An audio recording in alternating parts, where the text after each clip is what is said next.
aju ca la xew ca Burkina Faso nga xam ne président ba nag mbedd ma dàq na ko ba dem na loolu itam nekk lu ñenn ci ay observateur gisoon muy ñëw ndax itam dañ yàggoon na ca nguur ga te moo tax ba mu daanoo itam laajuñu ndax waruloon daanu wala la ko daaneel waaye dañuy laaj rek ni nit ñi def ba mën ko faa jële ndax 20 at ak juróom-ñaar yaakaar naa ko def ci nguur bëri na kon xam nañ li ko daaneel waaye ni nit ñi def ba daaneel ko lañ xamaguloon te itam dafa nekk loo xamante ne tàmbaliwul ca booba ndax ba mu koy waaj ba léegi askan waa nga yéeglu ne ànduñ ca d'accorduñu te ca gannaaw itam gisoon nañ ay soldats sax ay takk der fipp woon fa ci 2010 doon fexe lu ko fa jëlee loolu itam nekk lu ñëwaat taxaw suñ kanam ci li Afrique di daj wala boog li Afrique di def te itam li ci ëpp askan wi du ci andi léeg-léeg ci ay njiitu réew te mu leen di jural fitna mu mel ni ñun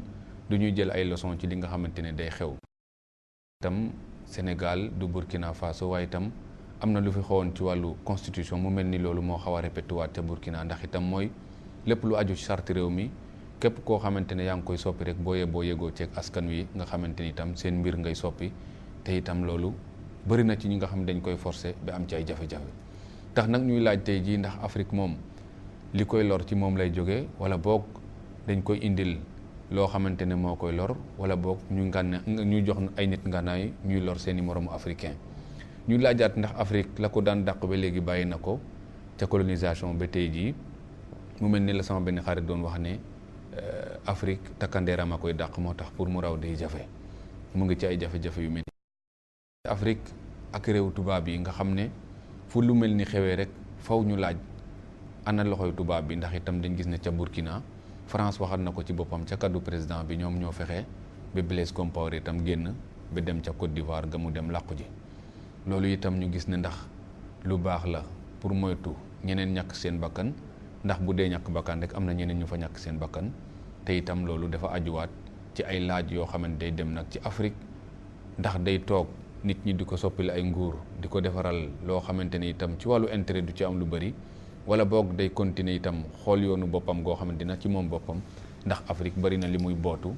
te itam da ngay dégg France Afrique sommet Afrique France Afrique loolu yëpp nekk ay ndaje yoo xamante ne lan la ci Afrique di gagné ngay laaj te itam loolu ndax mën na cee gagné dara itam laaj beneen laaj la moo tax tey jii ñu ne nañ waxtaane nag lu aju ci wàllu nguur yi nekk ci Afrique ñi ciy bugg a yàgg lool ba mu jural leen fitna ñi ciy ñëw itam di ci wut ay intérêt te itam seen intérêt bopp la waaye askan wi duñ ca jot ñi ciy ñëw itam bootu ci ay réew yoo xamante ni itam dañuy ñëw rek di tibb di yóbbu waaye itam la ca askan way gis du bëri loolu yëpp aju nag ci géopolitique ak wàllu koom ak loo xamante ni itam dafa aju ci société africaine yi ak nu ñuy dundee ak réewu tubaab yi kon tey ñu ngi ci prix ay nit ñoo xamante ne ku ci nekk am na loo xamante daf la sooxal ci mbir mi ndax bu dul cuisine interne bi itam nekk itam géopolitique bi nga xamante ne yaa koy observé ci diggante Afrique bi ca yeneen réewu tubaab yi nga xamante ne mooy France ak ya ca des ñu ngi fi ak professeur Ousmane Sène nekk directeur WARC nekk itam jàngalekat ca université Cheikh Anta Diop bu Dakar monsieur Sène maa ngi lay nuyu. maa ngi lay nuyu Ousmane. maa ngi fi ak Pape Latri Faye diriger mouvement pour la justice le patriotisme et la vérité coordonnateur général monsieur Faye maa ngi lay nuyu. waaw asalaamaaleykum Seydina Ousmane. maa ngi fi ak kii di Omar Faye mu ngi diriger mouvement leeral askan wi monsieur Faye maa ngi lay nuyu. maa ngi lay nuyu bu baax. maa ngi fi ak Serigne Saliou Gueye ngeen min ko ci suñu plateau di journaliste nekk chef desk politique wala directeur de publication yaakaar naa. politique chef desk politique témoin journal témoin nga xam ne léegi jàll na yaakaar naa quotidien monsieur Gueye maa ngi lay nuyu. maa lay fay Ousmane. kon ñu ngi rafetlu ni ngeen di ñëwee du ñu wuyoo ci suñu plateau ci invitation bi maa ngi leen di gërëm ñeen ñëpp di rafetlu. ñu mën a gis rek ne kon la xew ca Burkina Faso dafa nekk loo xamante ne dugguleet ci Afrique waaye itam ni muy ñëwee itam day wuute waxtu yi muy ñëw itam day wuute te itam day dépendre ca nit ñi nga xamante ne ñoo diite réew ma ak seen toogaay ak nañ fa toogee. monsieur Ousmane Sène tey boo doon analyser la xew ca Burkina Faso est-ce que nit mën naa jàpp ne luñ gisoon muy raam di ñëw la te fagguwuñ ko ba mu yegsi. am na ci ñaar yoo xam ne luñ gisoon muy raam muy ñëw bi nga xam ne xëy na nit ñi xalaatuñ ko nécessairement mooy le fait que militaires yi ñëwaat te mënoon nañ ñàkk a ñëw bi ci des mooy Blaise Compaoré lim toog ci nguur gi ñaar fukki at ak juróom-ñaar. ñi ko dépassé bare wuñ kooku mooy première chose bi deuxième chose bi nga toog autant de temps bëgg ne encore da nga bëgg a jalgati sa constitution pour que nga toogaat alors que am na dëkk boo xam ne bii sorewu la bëggoon nañ fa jalgati constitution affaire bi doxul. am na ñuy wax ne bon am na fukki réewu Afrique ak ñaar yoo xam ne yi seen président ci loolu la ñuy wéyee mais man affaire bañ ma ko njëkkee posé dama ne Blaise Compaoré bu mu dem xooli ci ñooñu nga xam ne xaw nañ sore nañ xool ci ñi nga xam ne soo gisee melokaan sax ñoo gën a niroo Burkina Faso waa Burkina yi muy Sénégal bañ fi bëgg a def loolu affaire bi jaar à côté d'autant plus que dafa jaar à côté à un moment jeunes yi ak société civile bi bés bu nekk ñu ngi jokkante bés bu nekk ñu ngi communication bu facile boobu donc mënuloo isoler li nga xam ne nem na Sénégal par rapport à un pays comme le Burkina loolu yëpp nga jaxase ko boole ci jalgati constitution ak yàgg ci lool ak aussi leneen loo xam ne lii aussi duñ ko wax très souvent parce que dañuy ne parce que je crois que foofu la Blaise Compaoré bëggoon a mbubboo pour jàll parce que wane nañ ko en tant que koo xam ne kii mooy dox jàmm ci Afrique de l'Ouest mais jàmm jooju ñu bëri dañ ne dafa dem taal daay ba pare door a ñëw ba pare door sapeur pompier lépp loo xam ne di yëngu na Afrique de l'Ouest moom moo dem bokk ci ñi nga xam ne jafal nañ ko ba pare ñëw di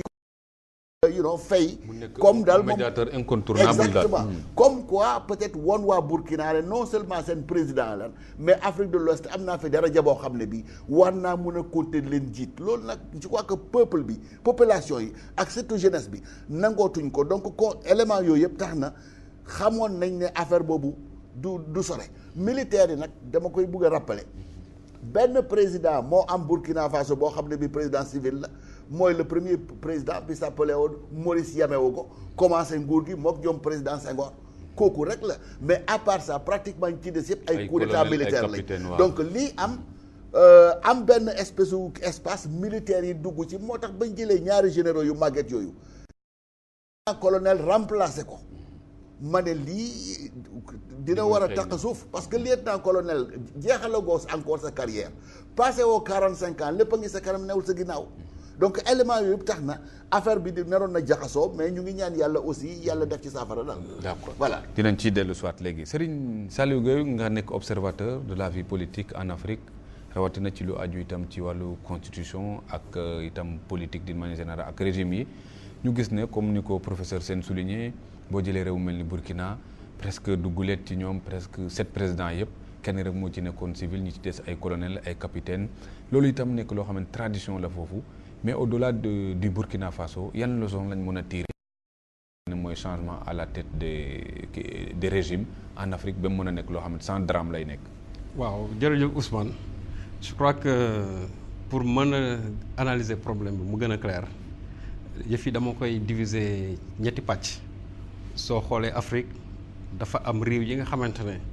démocratie bi mi ngi fay dox normal ñi ngi def ay élections régulières transparentes et libres ay alternance démocratique di fa am soo xoolee réew yooyu maanaam mën na réew mi ci jiitu c'est l'île Maurice. Île Maurice xam nga nit ñi peut-être que tuuti na nii mais mën naa sax ne puissance économique la et aussi mën naa aussi puissance la comment dirais-je d'un point de vue démocratique parce que ñoom depuis 82 ba léegi démocratique dafay am loolu je crois moo leen jural tey comme bi ñu am naataange bi nga xam ne moom la ñu am aujourd'hui en Afrique te de booy xool tey c'est l'une des premières puissances économiques en Afrique donc foofu depuis 82 ba léegi ay alternance démocratique yi ñu fay am ci même registre boobu aussi mën nañ fa dugal réew mu mel ni Cap-Vert parce que ñooñu aussi boo xoolee depuis 90 ba léegi vraiment ay alternance démocratique ñu ngi fay am na ci élection boo xam sax kii nga xam ne moo jiitu 13 voix la rawee ki ci des tey loolu su doon Afrique nit ñi bu doon ci yeneen réewi Afrique yi am na ñoo xam ne mën nañ sax contester daal ne 13 voix parce que néew na mais alors que résultat bi moo joxe loolu te kooku ba ma xamee ne fukki baat ak ñett lañ ko rawee dafa dem féliciter ki nga xamante ne moom moo gagné. Ghana aussi am na ay coup d'état yu bari mais tey gis vraiment alternance léegi c'est devenu banal là-bas foofu aussi mën nañ wax ne mën nañ ko fa dugal. bon Sénégal même su fekkee ne sax c'est un peu hybride Sénégal aussi mën nañu wax ne mën nañu ko dugal foofu parce que am nañ 2 alternances démocratiques depuis 2012 ba léegi am na yeneen pays yoo xam mën nañ ko leen fa doon mais daf ci am beneen catégorie boo xamante nii mooy réew yi nga xamante ne ñoom actuellement dañu war a egsi seen fin limitation mandat te gis nañu ñu ci bari dañu war a jalgati mën naa ci lim ci li réew yooyu mën naa ci lim 6 soo xoolee réew mu mel ni Togo réew mu mel ni Tanzanie réew mu mel ni Bénin réew mu mel ni les deux Congo nga boole ci aussi je crois oui je dis wax naa waa Bénin yi donc waaw Gabon sax Gabon sax ci beneen partie bi la bokk donc boo xoolee réew yooyu ñoom fii ak ba 2016 c'est-à-dire 2015 réew yooyu ku ci nekk c'est-à-dire dañuy egg si ñoom fin au mandat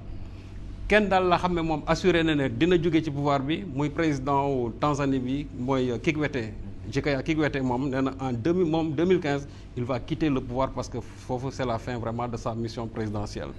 Pierre Nkurunziza bi nga xam ne moom Burundi la nekk moom mi ngi ci waa tànku jalgati ak Congo yi. Faure Gnassingbé moom ci wàllu boppam aussi déjà moom mi ngi poser problème en tout cas bu limitation mandat présidentiel parce que moom en 2005 bi nga xamante ne foofu falu na réew yu am jaxasoo moom ak waa opposition bi dañu lëkkaloo ñu daal di def ay accords yoo xamante ni dañ ko waroon signé mooy léegi limitation vraiment mandat présidentiel à deux mandats ak instauration benn CENI commission électorale nationale indépendante ba pare vraiment avec une certaine liberté aussi de la presse mais gis nañ ne bi nga xamante élection législative yi weesu na ba opposition bi am ay éléments ci biir parlement bi ñoom dañu bëgg a dellusiwaat si loolu daal ne comme que déjà opposition bi li ñu doon ñaxtu même léegi ils sont présents au parlement donc ce n'est plus lañu tënkoon ci accord politique global boobu ñu tuddee ko APG donc soxlawul ñoom ñu ci ñëwaat te loolu dafay remettre en question même limitation mandat présidentiel donc déjà Faure moom mi ngi ci tànk jalgati loolu Pierre Nkurunziza aussi c'est la même chose boo jëlee Denis Sassou Nguesso moom aussi c'est la même chose moom en 2008 boo xoolee Jeune Afrique numéro je crois c'était le numéro 2463 si je me rappelle bien 2463 du 23 au 29 mars page 27 biñ ko ci interview journaliste bi mu ko waxee moom lu mu wax dane du limitation mandat présidentiel du loolu mooy fësal démocratie dane ba jàgg dem na sax mu ne peuple bu mu neex su fekkee ne ki nga xamante moo la aussi heure bu la neex nga téye ko ba keroog nga ci doyal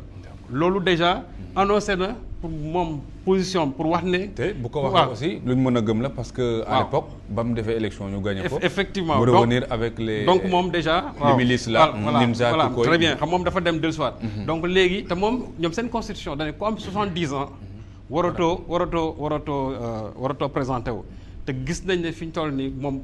bu élection bu naree ñëwaate dina romb âge boobu mais déjà moom mi ngi ci tànku jalgati mi ngi ci tànku jalgati loolu donc ñooñu ñu ci bëri dañuy nekk ci tànku modifier seen constitution pour mën a continuer léegi nag mu am ci pàcc boo xamante mooy bu mujj bi dañu supprimer mandat bi mooy vraiment li ñaan le top 10 des dictateurs africains soo xoolee mooy ay ñoom Paul Biya ay Idriss Déby ay Eduardo dos Santos ay Théodore Obiang Nguema ñooy nga xam presque ay 30 ans la ñuy def ay ki ci gën a néew la je crois 26 ans la def donc ñooñu la mën a xaajaloo léegi nag daf ci am dëkk yoo xamante ni tey bu fekkee ne communauté internationale bi ñoom taxawuñ ci li wóotoon ne mooy seen pexe yi seen i mëbët dana jàll soo xoolee dëkk bu mel ni Congo Brazzaville foofu nga xam ne fa la Denis Sassou Nguesso nekk parce que foofu aussi y a des intérêts économiques bon fu ci mel ni Kabila kooku moom il y a la pression des Américains et des Français parce que moom comme que amulul njariñ Français yi ak Américains yi aussi moom boo sàggantul wala ba lu muy modifier aussi dina métti ci moom lool. stabilité bu may économie sax effectivement Kagame moom en 2017 moom aussi mandat am dafay jeex def 14 ans mais Kagame aussi c'est une puissance en Afrique donc moom li wóotoon mooy avec la réelle politique bés bu bëggee modifier constitution dina ko modifier dans la mesure où dara moom du ko ci fekk parce que moom chez lui amul une opposition forte y a pas de société civile mais bu fekkee même gis nga tey pour le cas du Burkina soo xoolee même français yi ak américains yi dañu ménager woon Blaise Compaoré parce que musuñu ko wax ne ko bul modifier France daal ñoo ko François Hollande moo ko envoyé benn lettre boo xam ne vraiment sur un ton vraiment tellement su doon ku mel ni tey Joseph Désiré Kabila je sais que ne le ton serait beaucoup plus élevé que ça donc daf ci am ay dëkk yoo xam ne ñoom tey même su fekkee ne seen jeunesse aussi dina yëngatu parce que fu ci mel ni Togo ce qui est sûr et certain mooy la jeunesse commence ñi ngi commencé yëngatu. Burundi aussi gis nañ ne seen jeunesse bi surtout seen société civile ñi ngi commencé yëngatu mais daf ci am dëkk yoo xam ne nii je sais que l'espoir est perdu su fekkente ne il y a pas la main de la communauté internationale ñoom bu fekkee ne bu ñu jógee malgré ak jeunesse bi lu ñu ko bëgg tey ak lu ci société civile bi lu ñu ci mën a taxawu li watoon na mooy ñooñu seen i pexe dina sotti parce que dinañ modifier constitution bi avec la complicité bien sûr de la communauté internationale. Pape Latir Faye nga xamante ne yéen a yore ay mouvement yoo xamante ne yéen a ngi lutter pour du jëm ci wàllu patriotisme ak justice ñu gis ne ci réew yooyu ni ko Serigne Saliou rappelé parce que Togo Eyadema père defoon na ko yàlla jaar fa yóbbu ko Gabon aussi noonu defoon na ko yàlla jaar fa yóbbu ko ñeneen ñi yàlla leen ko xañ ñeneen ñi seen askan bañ mais am na ñeneen ñoo xamante ne dañ koy def am ko ndax dafa am ñeneen ñu leen ko mën a may par exemple ci communauté internationale wala ay puissance yu leen di may doole. waaw asalaamaaleykum Seydina Ousmane fi may tàmbalee gannaaw bi nu kennalee ku tedd ki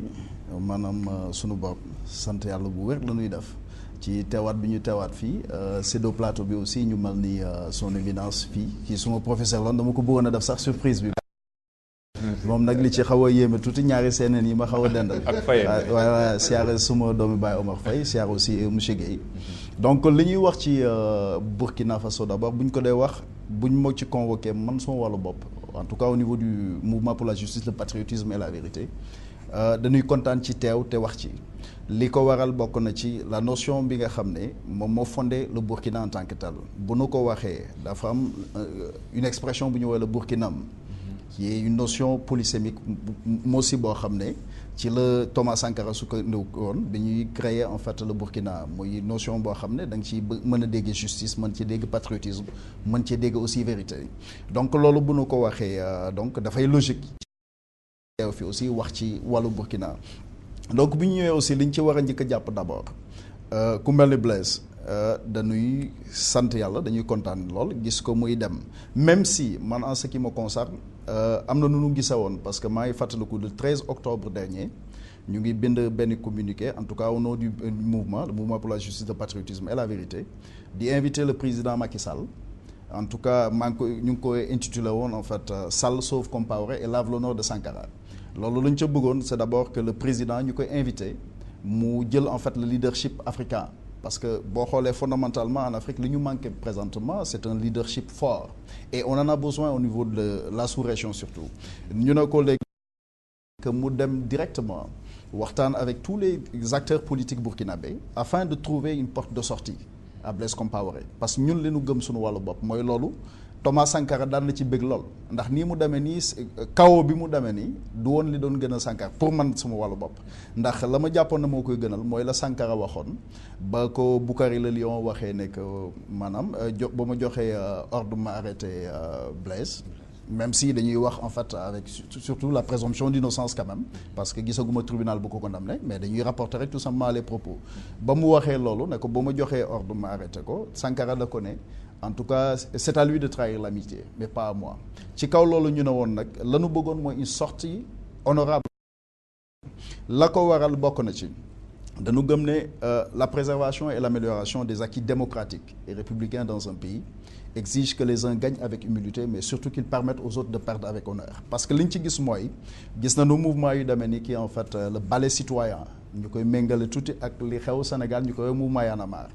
mais mouvement li boo demee ci en fait les enseignements de Sun Tzu dafa wax tout conflit même armé a pour objectif une résolution politique donc combat bu ñu ko dee wax dafa am aile ba nga xam ne mooy aile combattante lu ñu ko entre guillemets ñu ko woowee aile intifadiste ak aile politique au Burkina on a vu que aile politique bi dafa faible ni mu faible d'abord ba ñuy wax d'abord pour concession pour tàmbale d'abord ci 2002 bi ñu ñëwee la chambre des représentants ñu dindi ko remplacer ko par le Sénat en 2012 le Sénat était là mais en fantôme mu pose problème et fondamentalement loolu damay jàpp ne échec wu en fait je peux dire aile politique bi la et loolu mun même bu ñu defee juxtaposition sax dañuy gis cas bu mel noonu Sénégal beaucoup de gens et je défie les juristes xam naa dama leen ko bàyyi seen débat la mais jusqu'à présent beaucoup de gens pensent que le président de l'Assemblée nationale est la deuxième personnalité de l'État. Moi je dis non, c'est le président du Sénat parce que c'est ce que dit la Constitution. kenn ñaanu ko yàlla tey mais mon frère sama cousin tukulóor kenn ñaanal ko dañ koy ñaanal mu am tawféex am jàmm ba àggale mandaam mais bu yàlla dogaloon leneen réew mi itam fa nuy jëm mooy yu demee nii je pense que donc dañuy saluer aussi en fait la volonté du président bu ne tey le président Macky Sall ne dafay wàññi mandat parce que problème mu mandat moo posé wu en fait au niveau de l'Afrique loolu ñun suñu wàllu bopp liñ ci gisaat encore dafay wane ne urgemment ñun en tant que panafricain et panafricaniste tey urgence bi mu ngi ci la création des États-Unis d'Afrique la construction des États-Unis d'Afrique bu may wax aussi l'aile combattante xëy na li ñu jiitalul ci combat bi mooy d'abord il fallait ñu fuine ba gis koo xam ne doy na leen en tant que président koo xam ne ki man damay jàpp ne li ñuy wax l'intégrité, la probité morale, la vision et le sens de l'État. Quelqu'un boo xam ne issu du peuple parce que fondamentalement le problème de l'Afrique c'est quoi? Les Africains ne choisissent jamais le leader parmi le peuple. jékki-jékki kaw am alors comme ni mu demee Traoré dugg ñu ne voilà solution d'urgence aussi loolu c'est pas en tout cas c'est pas la lu ñu mën a mbiri dem d'accord nañ ci dellu soit léegi Omar Faye yow nga xamante ne observé nga la xew Burkina waaye yaa nga observé aussi li xew Sénégal parce que booy seet aussi ñu bëri sax bu ñuy jël repère bi dañuy tracé ne 23 juin Sénégal bokk na ci li nga xamante ne inspiré nañu bëri lu mel noonu léegi nga xamante ne itam révision constitutionnelle yi dañoo tàmbalee nekk problème mandat ci côté boobu boo doon jàngat tey lan nga mën a souligner loo xamante ne tey war nañ ko mën a moytu ci mbiru mandat yi ba nga xamante ne itam du jur lu mel nii parce que changement ci peuple bi lay njëkkee balaa ma mën a dem ci kaw. jërëjëf Ousmane maa ngi lay nuyu di nuyu Sidi Lamine di nuyu ñi nekk ci groupe di nuyu aussi suma co-débatteurs yi toog fi yëpp di nuyu sénégalais yi di nuyu aussi ñii di suivre émission bi li nga wax nag dégg naa ko. du ma wax sax ci affaire Burkina mais respect bi chef d'État yi war a am vis-à-vis de leur peuple parce que Ousmane soo bëggee nekk président dañ lay fal képp kuñ fi falul amoo légitimité bu war a mën a tax nga diriger ndax kenn du ko uti Burkina li am c'est tout à fait normal ñëpp xam nañu Compaoré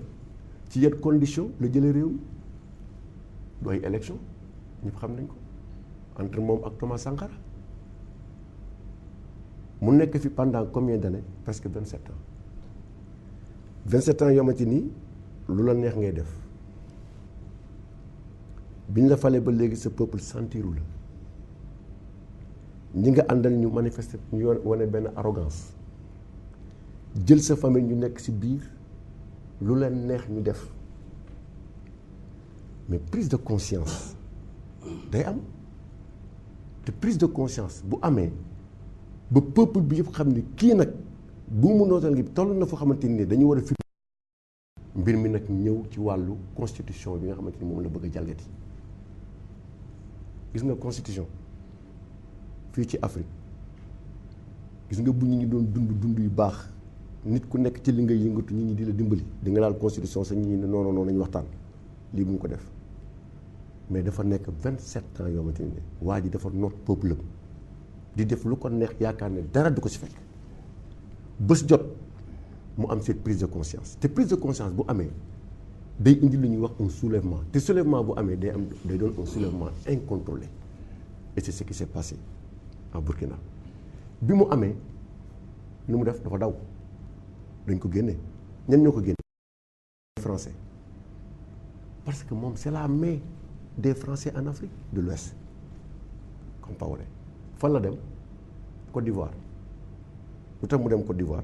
c'est parce que Côte d'Ivoire ñëpp xam nañ ñu relation yi mu am ak la France pourquoi demul beneen dëkk mais France la dem loolu nag dama bëgguma ñu di ko comparer ak Sénégal parce que Ousmane Sénégal nag élection la ñu fale suñuy président Ablaye Wade dafa xeex pendant 26 ans ñu dem élection peuple bi taxaw ànd ak moom ñu fal ko ci anam yu rafet bu ñu ko defee tamit Abdou Diouf nangu ko nangoo mu gunge bu rafet Afrique monde bi ñëpp rafet la ko mu yor ko ba mu ko yoree aussi mu am ñaari mandat ñu dem élection ba ñu demee élection Macky Sall gagné ko mu accepté ko moom tamit félicité adversaire mu jox ko leng yi ni mu rafete moom tamit mu génn maintenant li xew nag fii le 23 juin buñ ko bëgg a comparer ak li xew Burkina du benn 23 juin bi au-delà de tripatouillage boobu gars yi bëggoon def dañu njortoon ne rek fi doom gannaaw nag ba mu yoree réew mi mu toll ci situation bi ba xamante ni Sénégalais yi ci seen bopp di ñu gis ne Abdoulaye Wade war na dem dañu manifester ko aussi ci élection locale yi mujje muy 2009 tu sais que Wade a perdu en grande partie les grandes villes kooku ñëpp gis nañ ko maintenant loolu bi mu amee le 23 juin bi Wade retiré nit ñi dañu toogaat mu eggali mandat am ba mu jeex mu dem élection ñàkk mais kii nag peuple bi dafa jóg ñu ne ko génnal donc voilà deux choses yoo xamante ni ne man du ma bëgg ñuy comparer quand même Burkina ak Sénégal. d'accord ok. askan wi professeur Sène kon comparaison n'est pas raison Sénégal am na 23 juin le Burkina n'est pas le Sénégal waaye réussir nañ ñoom itam fexe ba génne seen président ci manière parce que manière bi Omar souligné ne noonu la ñuy génne moom moo ñëwaat foofu est-ce que ça veut dire que aussi loolu war nañ cee def attention parce que on peut le réussir ailleurs te am na feneen fu mbir mi di xeeñ. waaw parce que man ci loolu laa gën a concentré wu c'est-à-dire que phénomène yi nga xam ne fi mu ne mu ngi permettre à ce que su fekkee ne am nga njiit mu def loo xam ne li warul peuple bi génn pare manifester parce que wax nañ fi affaire wu France mais France ak États-Unis mais amul benn président ouest africain boo xam ne bii njëriñ que Blaise Compaoré terrorisme bi suñ ko waxee Afrique de l'Ouest tout le monde dem ci Blaise Compaoré lu bari ci Blaise Compaoré la doon jaar que peuple bi jóg quelle que soit la volonté de la France wala États-Unis que ñu jóg manifester Blaise Compaoré war a dem te France xalaatul benn yoon utiliser beneen moyen ça veut dire que affaire yaa ngi changé parce que nag man gaa yi am na yoo xam ne yi de moins en moins laa koy nangu c'est-à-dire lu ñu wax Afrique rek ñu ne loxo France nga fa wala loxo États-Unis il faut que nag aussi ñu xam liñ bëgg parce que su fekkee ne nit ki quand même taxaw ba pare ñu lay pes nga koy nangu kooku ñàkk fu la ñàkk fayda la il faut que africain seen bopp peuple Burkina Faso war nañ ne quelle que soit la volonté de la France wala des États-Unis mais ñoom te phénomène boobu man moo ma gën a intéressé c'est vrai que au-delà de la constitution am na yeneen affaire yoo xam ne yi ñu ngi ko doon reprocher Ablaye Wade mais le même mouvement de foule qui est sorti en disant à celui ki yore nguur gi ne ko arrêtel fii soxlaatuñu c'est le même mouvement ñu delloo ko ci li ma waxoon li nga xam ne gars yi mënoon nañ ko def avant mënatuñ ko def société civile bi gars ñi ñu ngi développer de plus en plus te société civile yi dañ am ay connexion parce que bu nekk ñu ngi ci séminaire ñu ngi ci ay affaires di gisante am na ci boo xam ne bi fàttaliku ne ko ça fait 2 ans mais gars yi ñëw ñi ko doon organiser nee ñu bon xam nañ ne on est en Afrique mais on n'a qu'à appliquer une règle britannique qu'on appelle le Chatham House c'est-à-dire ko fii bu mu génn mais ñun dañ leen ne ñun Sénégal lañ nekk li ñuy wax fii mun nañ ko wax dans la cour mun nañ ko wax ci biti na génn mais en même temps aussi am na ay délégation yoo xam ne dañ toog ba ne yéen Sénégal nekk ngeen ay defee est-ce que ñun mun nañ ko am suñ dëkk affaire boobu sax daf ma yéemoon ça veut dire que donc société civile bi maturité am ak développement c'est pas uniforme mais Gambie ngi nii quand même xëy na am nañ société civile mais yéen ñëpp xam ngeen ne bokkul ak société civile Sénégal yooyu mooy affaire yi nga xam ne day développé te ce qui montre que day développé mooy li fi xew barke Dembo Ndiaye Sénégal parce que à un moment mënoon nañu wax sax ne kooku c'est spécial c'est les Sénégalais c'est un peu spécial mais am na Burkina donc ça veut dire que c'est un signal fort bu boo xam ne bii envoyé nañ ko chef d'État yi pour que ñu moytu parce que nag Ousmane dafa mel ni wolof bi ni mu ko tuddee moo gën a baax ci àddina si yëpp muy nguur wolof ni mu tuddee pouvoir je crois que mooy c'est la meilleure définition soo ko xoolee ak chef d'État africain yi li ñuy def parce que nguur mooy nguur gajar ça veut dire que donc yow jot nga ci loo xam ne lii bànneexu rek ak noos kooku nag moom il faut que ñu revoir ko nga xam ne nguur jaamu sa peuple la plutôt que nga nekk rek affaire bi di neex mooy li ngeen wax nga ñëw say morom ñëw say mbokk ñëw lépp nga dugal lépp ñu jox leen loolu moom seen yi ñuy gis ça veut dire que de plus en plus dina jógee Afrique mais nag mu jógee ci Afrique ci loo xam ne lii africains yi ñoo ko bëgg exemple Burkina wane na la Blaise Compaoré am importance lutte contre le terrorisme ce qui est très important pour les Américains que mu am importance pour géopolitique ce qui est très important pour les intérêts français malgré tout peuple bi dàq na ko c'est le plus important. d'accord kon njiitu réew daal ka cay ëpp jàmm mooy ki nekk jaamu réew te itam loolu yaakaar naa lu taxaw la Serigne Saliou Gueye est-ce que ci côté boobu côté Burkina aussi mun nañ wax aussi yeneen chef d'État yi benn effet d'usure parce qu'à un moment donné dañ doon wax tout sauf diw mu jëm ci aussi Burkina dañoo àggoon presque tout sauf Blaise Compaoré ñu gis ne sax booy seet génération officier yam nekkaloon ñii retraité nañ ñii dem nañu même 2010 aussi amoon na sax mutinerie pour mu dem mu mel ni au-delà du peuple sax armée bi ci boppam dañ commencé woon di contester sa légitimité dafa am ay mesures moralement contestables yoo xamante sax day dugg gis nga ñu ne dugal na njabootam ak ay mbokkam yoo xam ñu ngi nekkoon ci biir est-ce que loolu day wane rek ne aussi effet d'usure aussi dañ ko war a moytu ci pouvoir. Effectivement Ousmane ma leeral tuuti rek c'est que chaque fois qu'on parle du Burkina nit ñi dañuy foog ne Burkina barki démb la ñu commencé xeex pour que Blaise Compaoré jóge fii c'est bon de rappeler que gis nga Burkina ñi fi njëkk am société civile si lañ bokk depuis les années 80 mais soo xoolee 1998 bi nga xamee ne ci la ñu rey Norbert Zongo xam nga déjà moom de 91 d'ailleurs sax je crois non Norbert Zongo 97 moom 98 bi nga xamee ne élection yi am na mu 2 septennats mais bi ñu rey Norbert Zongo boobu la problème yi dëggantaan commencé di am. dans ce moment-là il y avait ce qu'on appelle le COD-MPP collectif des organisations de masse et partis politiques ils se sont regroupés ñoom ils ont mis le comment dirais-je le pays en tension gars yi di xeex te instant boobu 97 boobu moom daf ci profité woon ba pare daal di supprimer même la limitation des mandats 97 supprimer woon la limitation des mandats bi xeex bi métti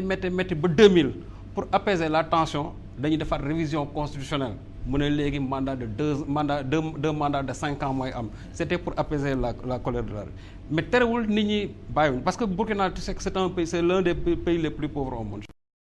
le plus pauvre au monde donc foofu presque dara amu fa la vie bi aussi dafa yàgg oui la vie vraiment était chère nit ñi di xeex 2008 bi nga xamante ne jël nañ yokk nañ fisc bi ba nga xamante ne produits yi nit ñi mënatuñ ko jënd mu am benn collectif bu ñu naan coalition contre la vie chère ñoom ñu taxaw di xeex loolu ba seen mouvement boobu dafa mujj sax dem bay dugg ci ay revendications démocratiques comme waa Y'en a marre ni ñu jóge woon parce que bu njëkk ñoom affaire délestage la ñu xeex ba dugg ci les revendications démocratiques ñu dem 2010 quand le jeune étudiant là Justin Zongo a été tué par un policier ils ont encore mis le pays xeex bi métti takarnaase d'ailleurs sax instant boobu amoon na problème ci militaires yooyu nga doon wax léegi donc pour dire que ba ren jii xeex bi nit ñi bàyyiwuñ ko le balai citoyen boobu ñuy wax mais barki démb kese la moo tax quand les gens veulent dire que bon ay balai citoyen ay Y'en a marre je ne sais pas ay M23 mais M23 barki démb la alors que boo xoolee CODM boobu ma lay wax noonu ça c'est depuis 1997 donc pour dire que ñooñu ils n'ont pas attendu ay M23 ak ay Y'en a marre pour pouvoir faire la lutte contre le pouvoir de Blaise Compaoré donc ñooñu ils étaient conscients de cela depuis le départ vraiment nit ñi donc foofu bu ñuy wax il ne faut pas que ñu defee ne Sénégalais yi ils ont servi d'exemple au Burkinabé doon wax dama ne ñoom ci Burkinabé yi pare ñun moom la ñu xool parce que ñooñu depuis 97 te Sénégal aussi fii les gens ont toujours lutté depuis les années 86 fii les années de Blaise yi bu ñu koy wax avec Abdoulaye Wade mais fii nit ñi dañu mës a xeex peut-être que day dem benn instant boo xam ne nii dafay am ay mouvements yoo xam ne nii de façon vraiment formelle dañuy récupérer benn mécontentement populaire ba pare daal koy formaliser loolu c'est ce qui est arrivé au Burkina léegi usure boobu ngay wax dafay mujj dafay am parce que après plus de 2 décennies au pouvoir Senghor bi mu defee 20 ans boobu il n'en pouvait plus mënatul il a passé les jox na Abdou Diouf aussi au-delà de 20 ans xam na ne mënatul woon dem et puis sénégalais mënatuñ ko woon nangu les gens xeex loolu biir Sénégal te je dis que même en 2000 Abdou Diouf su gagné woon démocratiquement il allait partir parce que les gens n'en voulaient plus parce que ils se sont dit que Abdou Diouf yàgg na ci pouvoir bi c'est-à-dire loolu ci boppam africains yi j'ai l'impression que yenn chef d'État yi ba léegi loolu la ñu mënul concevoir soo demee dans fii en Gambie 22 ans Yaya Jammeh est au pouvoir aujourd'hui léegi sax moom je crois dafay def lu ko gën a noppal il veut se couronner roi déjà il prépare sa cérémonie et je crois que loolu moo gën a franc sax que président yi nga xamante ne dañuy am ay président à vie parce que des présidents qui ont fait aujourd'hui 36 ans au pouvoir 34 ans au pouvoir ils sont toujours là ñooñu ba léegi ñu ngi ci pouvoir bi et ñooñu ils ont fait de sorte que seen dëkk ils ont affaibli l'opposition il n'y a pas eu la liberté de la encore presque amul benn mouvement boo xam bu fa nekk aussi dañ lay réprimer mais comme professeur ni ko waxee léegi et loolu aussi c'est important gis nga la main des occidentaux là daf ci am solo ba léegi parce que ñooñu kuñ fi bëgg a téye peut-être dina metti trop mais lu ci bëri ñoom bu ñu appuyer da nga fiy toogaat te li mu gis nga kaay yi ma lay wax nii il faut voir avec Denis Sassou Nguesso ce sera en 2016 dina fi toogaat te dina fi toogaat avec la complicité des Américains et la complicité des Français. Kagame en 2017 dina fi toogaat peut-être quelqu'un comme Kabila moom mën na dem parce que amul leen njariñ mais ñi nga xam ne ñoom amal na leen fi njariñ pour le cas du Burkina c'est que xeex bi dafa yàgg dem nañ ba benn instant xam nañ ne fi mu nekk nii mënatuñu continuer mooy xew Burkina parce que depuis nee naa la 97 ba léegi les gens sont en train de se battre et te li ci gën a grave nee na ñoom c'était pour un départ sans drame comme si une trentaine de morts aussi c'est insignifiant. Non mais c'est même pas une trentaine de morts. Mais presque j'ai entendu Pierre Sané qui disait presque il a listé plus de 105 assassinats yoo xamante ni vraiment c'est sur les mains de Blaise Compaoré. Léegi nag gisoo français ils ont fait de sorte que aménagé nañ ko benn porte de sortie mu dem. pour gën la conforter li nga doon wax léegi Omar c'est-à-dire pourquoi mu dem Côte d'Ivoire mais Côte d'Ivoire il ne faut pas oublier que moom moo appuyé woon les rebelles les forces nouvelles là moom moo leen appuyé woon c'est-à-dire ils ont fait leur entraînement seen équipement militaire yi foofu la ñu ko jëlee woon attaqué le régime de Gbagbo ils ont commencé au nord ay Fessédougou ay Korogo foofu lañ foofu lañ commencé woon donc bi problème yi amee bon Laurent Gbagbo était contraint moom ak kii ñu dem seetiwaat Blaise ñu def partage du pouvoir mais en réalité c'est lui qui avait soutenu les forces nouvelles léegi nag c'est le retour simplement de l'ascenseur parce que moom moo appuyé woon ñoom comment dirais-je ñoom Guillaume Soro ak Alassane Ouattara moo tax ñoom tey dañ koy delloo tout simplement loolu moo tax les gens de Laurent Gbagbo FPI ñoom ils ont dit que waru fa nekk sinon aussi moom mënuñu concevoir moom mu toog foofu au moment où Gbagbo est entre les mains de la CPI parce que aussi li nga xam ne moom la Laurent Gbagbo def kii def na parce que depuis qu'il a tué Thomas Sankara ñoom Lingani ñoom Zongo ñooñu ñëpp bi mu leen liquidé ak yeneen yi nga xam kenn wax ko ay ñoom Norbert Zongo je crois que kooku tey bu fekkente ne justice internationale bi ñuy wax am na fii normalement moom dañ ko war a jël traduire ko devant la cour pénale internationale en tout cas li may jaaxle moo di président yi nga xamante ne dañ fiy bëgg a nekk à vie je crois que loolu aussi li muy wone mooy la faiblesse encore de l'Union africaine la faiblesse de l'Union africaine xam nga Union africaine bi wax nañ ko nii mais en réalité man su ma déggee sax des fois bu fekkente ne dafa am benn coup d'état bu am ou bien dafa am changement de constitution ou bien il y a un soulèvement ils disent bon ñi nga xamante ne ñoo jël pouvoir bi ñu ne dañuy sanctionner et cetera mais ce qui modifie la constitution pour rester au pouvoir musuma dégg Union africaine wax ci c'est-à-dire bu fekkente ne tey Blaise Compaoré mi ngi woon ci tànk ne dafay yokk Union africaine ñu jóg taxaw daal de loolu du fi amee sommet extraordinaire waxtaan loolu am mais parce que aussi ñi nga xamante ne ñoom ñoo war a wax loolu mais ñu ci bëri dañu am mébét boobu parce que malheureusement aussi Union africaine dañ ko wax ni mais Ousmane ñi ko ratifié pour l'instant il y a que 14 pays sur les 53 ñoo ko ratifié 14 pays ñoo ko ratifié ñenn ñi ils ont signé il y a 28 pays qui ont signé qui n'ont pas ratifié il y a 16 pays yoo xam ils n'ont ni signé ni ratifié donc Union africaine bi en réalité ça ne sert absolument à rien parce que bu fekkoon ne Union africaine bi dëgëroon ni mu waroon dëgëre tey j'ai dit que président bu fi waaj a jalgate ñoom suñ ci taxawee loolu du am mais dañuy bàyyi nag ba affaire bi tàkk ba pare ñuy door a commencer wax ñi nga xam ne l'ordre constitutionnel ñu ne leen dañ leen di sanctionner alors que ñoom li ñu waroon def en amont ils ne l'ont pas du tout fait. Serigne Saliou Gueye Pape Latir Faye kon suñu institution yi même dañ koy taxawal mu nekk xottu kese wala duñ ko mën a jëfandikoo est-ce que loolu itam day nekk ne dafa am ñu leen féete ci kaw maanaam droit international ak institution Nations Unies nga xam ne li ñuy taxawal yépp en général ça pose obstacle aux intérêts des Africains. waaw boo ko xoolee benn angle mais fondamentalement li ñu ci mën a jàpp mooy parce que je pense que nous sommes sortis des mêmes écoles et des mêmes universités donc jàpp ma ne sax mën nañoo amati nañ droit toog naan forcément rek c'est la main de l'autre même si am na loo xam ne c'est évident quand même quoi qu'on puisse dire mais buy wax léegi en fait usure du pouvoir bu ñu koy wax tey comme bés ni ki tey jeudi bi lañ mu ngi fêter ses 32 ans au pouvoir voilà c'est terrible et ñu ngi dox fu ne di def ay affaires naan wala réalisation yi mu def des histoires comme ça donc là encore c'est terrible donc bu ñu ñëwee ci wàllu institution yooyu le président Obama wax na ko nee na l'Afrique n'a pas besoin d'hommes forts mais d'institutions fortes man en tant que littéraire de formation là daf may en fait damay vaciller entre les deux parce que institution forte bu ñu ko waxee d'abord des hommes forts la ñuy wax mais forts en quel sens loolu mooy problème bi ndax Blaise wax na wax jooju. waaw que pour des institutions fortes il faut des hommes forts moom loolu laa wax. effectivement mais des hommes forts yoo xam ne sax ils s'inspirent en fait de ces institutions parce que bu fekkee da ngay incarner institution bi en tant que tel nga xam ne loi ak règlement yi nga xam ne institution bi moo dox donc là tu deviens un homme fort boo xam ne mën nga servir le peuple mais bu fekkee homme fort boo xam ne bras de fer nga yor maanaam di dóor di rey ku la neex aussi là ça pose problème donc dans le cas précis du Burkina je pense daan na baax un consensus très fort parce que ñu bëri ñu ngi naan alors est-ce que militaire mooy régler problème bi wala un civil mais pour man li ëpp solo du sax ndax militaire la forcément ndax civil la parce que aussi il faut pas oublier que après 27 ans de pouvoir quand même crime yañ fa def yu ci bëri c'est vrai commandité la ñuy wax par Blaise Compaoré mais ñan ñoo exécuté en fait ñan ñoo def ces crimes là donc am na ci ñu bëri ñoo xam ne seen loxo ngi ci donc voilà donc crise bu demee ni aussi kenn mënu ci exclure immédiatement les militaires d'autant plus que boo jëlee ku mel le lieutenant-colonel Isaac Zida moom depuis 96 il est dans le régiment en fait de la sécurité présidentielle donc da ngay gis aussi quelque part xam nga géopolitique aussi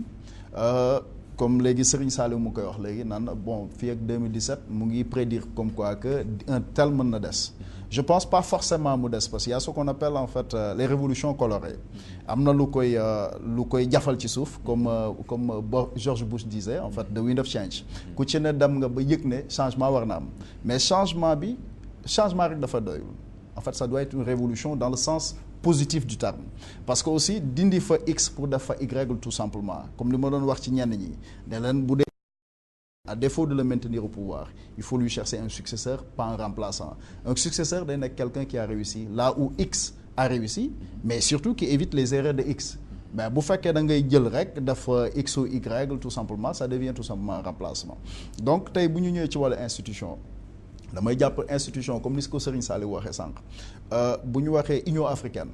moi je me désole di dégg comme yooyu te effectivement noonu la demee des gens qui se rencontrent wax je sais même pas qu'est-ce qu'ils font parce que boo waxee union boo ne Union africaine waxuñu sax unité ñoom union la ñu wax donc déjà war nañu booloo war nañu def charte yoo xam ne au moins à l'état actuel gis nañ ne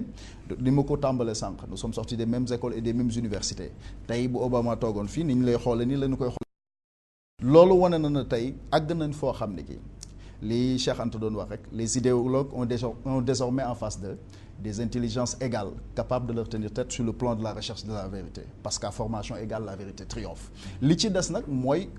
gëm bi ak aussi l'engagement politique parce que dëgg la ñu naan société civile bu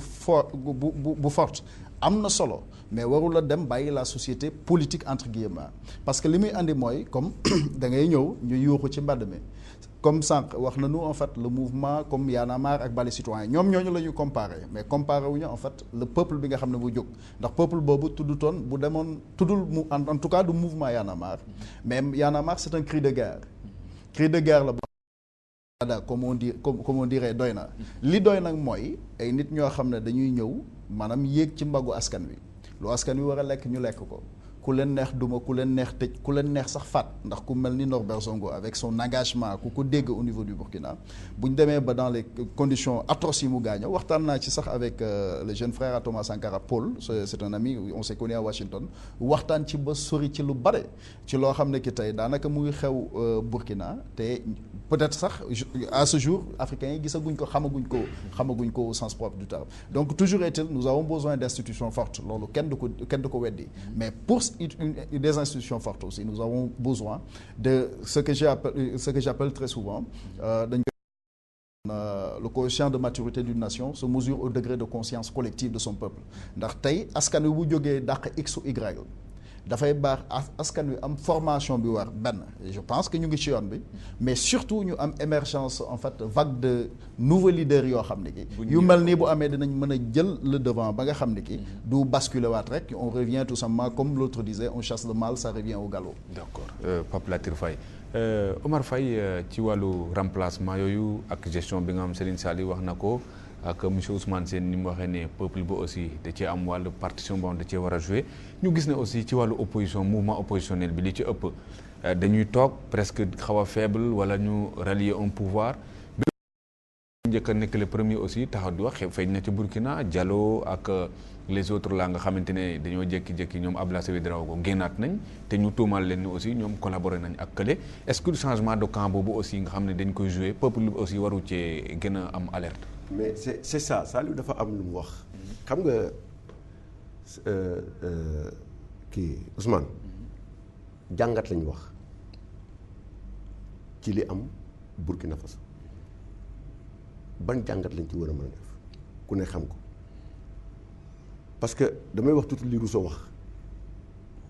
dana ñun ñëpp ku ci ne boo juddoo da ngay am li ñuy wax liberté totale mais pour organiser notre da nga jël une partie de ta liberté man ma jël yow nga jël kii jël ñu teg ko sur la table waaye ñu ne li ñu jël nag ñun ñëpp ci la ñuy sukkandiku pour defar suñu dëkk la nga jot nag yow nga yemale ko sa kër mais li ñu yor aussi il faut ñu am ko dénk si le président génnee ki ñu koy dénk mooy président mais bu ñu la ko dénkee loolu mooy doo gënoo ñu de dañ la wóolu kese jox la ko bu ñu demee ba xayma xool xam ne lañ la dénkoon ak la taxoon ñu dénkoon la ko defoo ko ñu jëlee la fi mais loolu il faut un peuple conscient parce que autant dañ ñu nax lu yàgg si lu bëri maintenant fi ñu nga xam ne bi fi Abdou Diouf nekkee 505 la bi fi Macky Sall nekkee léegi ay ranch la ak ay toit rek internet am fu mu toll léegi noonu la nit ñi seen xel yi changé am beneen prise de conscience bi nag dafa toll à un niveau boo xamante ni ne Serigne Saliou mii di journaliste dafa am lu mu ci joué professeur Sène dafa am lu ci joué yow dafa am loo ci joué wala dafa am lu ci joué parce que nag bu leen fàtte ne Sénégal gi ñuy wax avant Burkina premier rassemblement bi ñu fi taxawee ñëpp naan du fi am si Lamine la avant 23 moo may nit ñi fit c'est un journaliste. 19 mars. ay dañuy wax ay le 23 mais bu nañ fàttaliku fi 19 ñëpp naan du am mu jaayante taxaw. lu fekk la fa ce jour-là tous les leaders politiques aujourd'hui qui sont au pouvoir étaient là-bas le 23 juin bi kii dafa wax am lu mu wax nee na Burkina Faso ñun ñoo war a roy si moom parce que xamu tax dañu am gëm-gëm constance ci seen combat du combat boo xamante ni dañ koy def suba ñu fal Serigne Saliou def la même chose ñu bàyyi ko parce que kële jëlee nañ ko fi c'est-à-dire que bu ko kii defee sax dañuy continuer combat boobu te loolu mooy suñu problème au Sénégal 23 juin ça a été organisé c'est les leaders c'est la société civile et tout le monde qui se sont retrouvés ñëw toog xeex wax ak peuple bi mais bii bi ñuy laal constitution bi peuple moo jékki-jékki rek gis li nit ñi doon xeex ñu ne nag doy na tey moo tax ñu dàq ko dafa dem yoonam mais Wade dafa arrêté ne peuple bi wax na nee na lii d'accord moom mu retiré gars yi xaar ba élection ñu ne ko léegi demal ñu indiwaat ñu créé ñu pérenniser suñu stabilité boobu am foofu mais contrairement aux autres maintenant du ma nangu ay nit taxaw pour 1 an de combat am na ñamante nii comme Macky Sall aujourd'hui il est président mais 1 an la xeex yàlla def ko mu ne président et ceux qui se sont battus pendant les 7 ans de Wade où sont-ils c'est-à-dire loolu il faut ñu koy xeex ñu koy sóor peuple bi boo leen waxee loo xamante ni gis nañ seen bopp boo leen oowee ñu ñëw te foofu la ñuy wax ak suñu peuple ñun c'est-à-dire il faut que peuple bi léegi ñu xam ne muy Serigne Saliou muy keneen muy Omar Faye muy keneen c'est-à-dire su ma oowee ci coupure courant gis ne maa ngi koy dund te sonn naa dama war a teew keneen nag keneen si leneen nga xam ne lii da nga war a taxaw da nga war a teew il faut que léegi chef d'État yi ñu xamal leen ne na nga am armée na nga am say nit yu am xaalis na nga am sa lépp moomoo ñu c'est-à-dire tey quand j'ai besoin de voir un ministre je dois le voir parce que je suis citoyen sénégalais si boo ma waree jox emploi da nga ma ko war a jox bu fekkee ne mi ngi fi mais ñun dañ ñaan non ministre bi ñëw nañ ko xajal c'est-à-dire que dafa am ñoo xamante ni ne dañ leen di privilégier au détriment des autres usure bi ngay wax mais usure bi d'accord ñële ils ont fait 40 ans mais am na ñoo xamante ni dañuy falu rek am usure dañuy falu tey rek usure du pouvoir dugg leen Ousmane ne Sénégal la tax ñuy xeex Faye ana ñi nga xamante ni démb ak barki démb dañ ne Sénégal la tax ñuy xeex bu ñu paree tey mooy li nga wax léegi dañ leen ronkos jox leen ay responsabilités les mêmes actions yi Wade doon def ñu di ko dingat Macky nga koy def te duñ ko wax c'est-à-dire foofu ana citoyenneté ana société civile ana gëm sa peuple et c'est là où les gens doivent parler c'est-à-dire man mënuma xeex benn affaire ma xëy suba ñu di ko def te duma ko wax ma ne man mii Sénégalais yi ma fi tax a toog du dëgg ma wax la benn dara Macky Sall fan la dem démb Burkina waaw du toppatoo moom loolu maa waxoon juróom-ñaari at la fi président daan toog 5 ans la am na lu ma jàngat naa xool nag léegi loolu rapidement nu ma koy mettre en œuvre peuple bi xam ne man lu ma wax ma def ko pourquoi ba léegi gars yi defuñu ko c'est ça le fond du problème aujourd'hui il faut le dire te Sénégal lañu war a xam ku nekk jàngat diingatuñu parce que bi ñuy xeex Wade maa ngi fi te bokkoon naa si kii bokk na si keneen ak keneen ci li ñu yaakaar ne war nañ ko mën a améliorer te améliorer xeexuñu ko parce que c'est Wade dañ doon xeex pour ay principes ces mêmes principes foo ko war a mënti gis bu fekkee ne peuple bi rek moo la tax a jóg da nga war a mais tey li am dans notre pays ñu lay wax usure mais tey il y a une dynastie c'est-à-dire que tey même bu amul dynastie implication de la famille du président dans la gestion du pays c'est grave te kenn waxu ko aujourd'hui cette francisation de l'économie sénégalaise avec maintenant ces sociétés étrangères qui sont là au détriment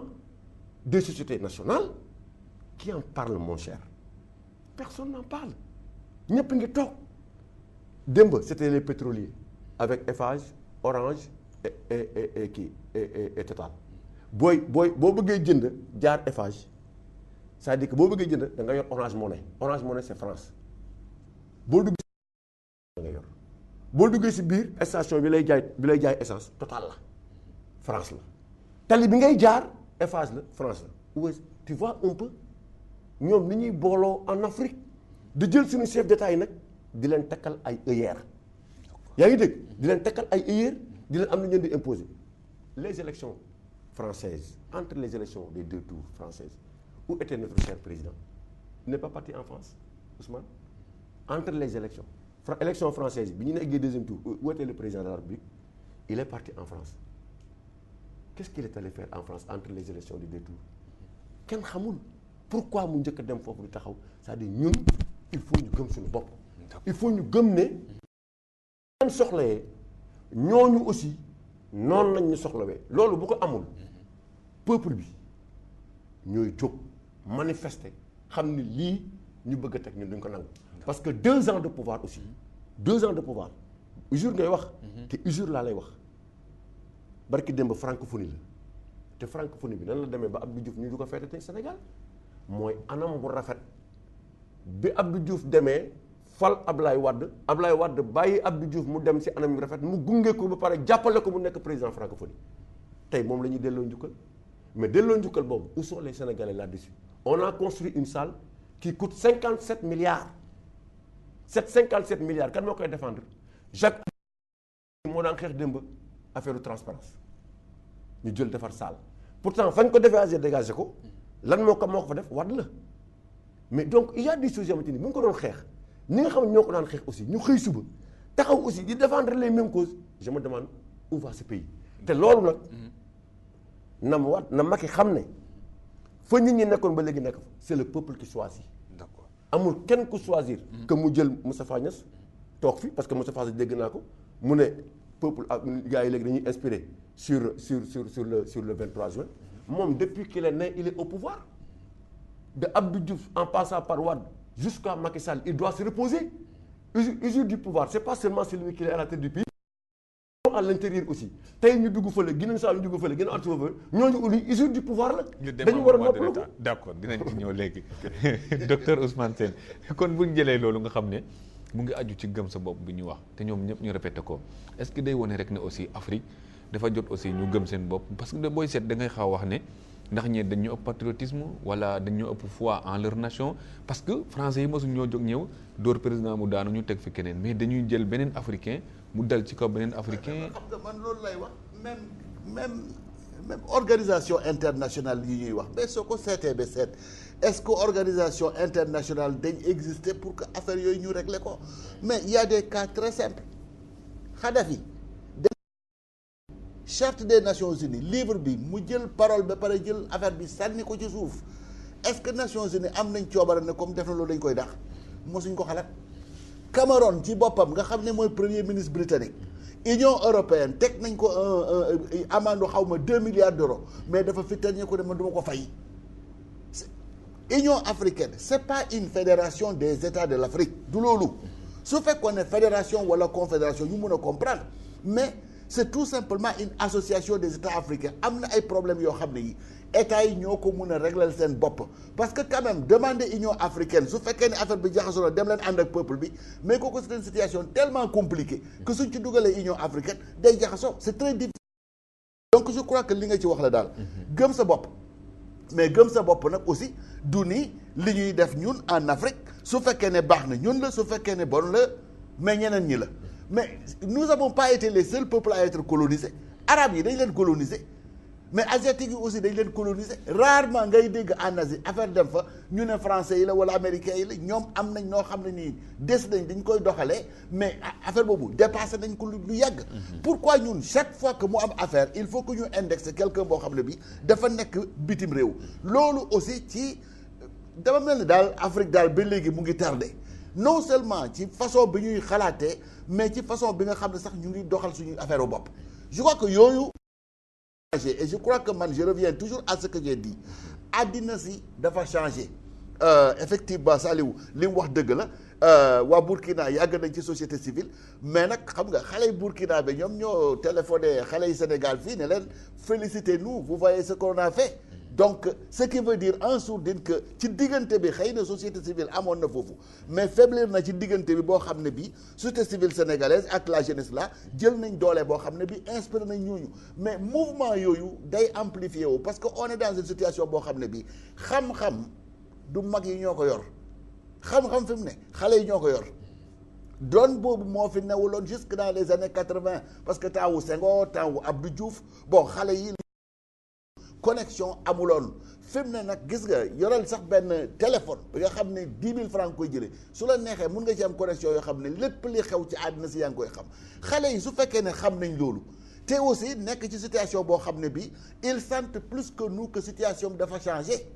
parce que ñun ñii ñëpp temps bi ñuy dem école pour que ñu génn am liggéey yomboon na lool wala boog encore moom moo gënoon yomb te actuellement nga nekk di poser wu ces questions là gis yenn affaires yi mais aussi en même temps di informer wu constamment mais dootoo nangu sa dëkk ñu doxal ko comme gars yi di doon doxalee nguur gi le mot nguur là il va falloir nécessairement que mu changer et ça va partir avec la jeunesse parce que la sociologie a complètement changé et je dis d'une façon ou d'une autre quand même je crois que vous avez raison wax na dëgg parce que société civile yàgg na foofu mais d'une façon ou d'une autre may na doole xale yi Burkina yi su fekkee ne xale yi Burkina yi am nañ yooyu doole xale yi ñeseen ba démarre la tudd xaw ma wala doomam ji foofu aussi xale yi dañ am doole et au fur et à mesure que affaire yooyu di mettre en place mais je crois que ñuy avancer parce que soo avancer sur le terrain politique soo avancé sur le terrain que li nga xam ne mooy suñ sartu réew dañ ko war a sàmm parce que foofu la suñ teraanga nekk parce que xam nga sart yi gën a am important loolu la ñu wax de sartu États-Unis lan la wax déclaration d'indépendance même su fekkee kiwul lan la wax dafa ne soo toogee ba nga xam ne am na koo xam ne kii moom nga jiital mu lay noot bés bu nekk jël ay motukaay pour daanal ko ut keneen kooku c'est universel. Dans ces conditions on reviendra de plus en plus à ça et je crois que président africain yi de plus en plus am na yoo xam ne yi dootuñ ko ñemee ci def li ñuy wax nag mooy démocratie bi amul fu nekk respect des droits aussi c'est pas le même niveau am na pays yoo xam ne dañ ci dem facilement am na ñoo xam ni ils iront avec plus de lenteur par exemple li xew Sénégal mënut a xew Gambie lu tax ñun ñëpp xam nañ ko mais yooyu day évoluer il faut que mu évoluer avec la jeunesse pour que changement bi am et que man daal li ma ci wax daal mooy ñu gën a gëm suñ bopp Ousmane parce que nag waxuma sax ci affaire politique bi mais am na ci lu bëri loo xam ne lii espèce je crois que gëm sa bopp mooy tax défi boo munte am sa kanam nga mun ko relever booyu Burkina bi su fekkoon gëmuñ seen bopp mais kon apparemment li ñu def duñ ko def enfin booy yeeg mag yi duñ ko mën a réussir voilà docteur Ousmane Sène Serigne Saliou Gueye parce que aussi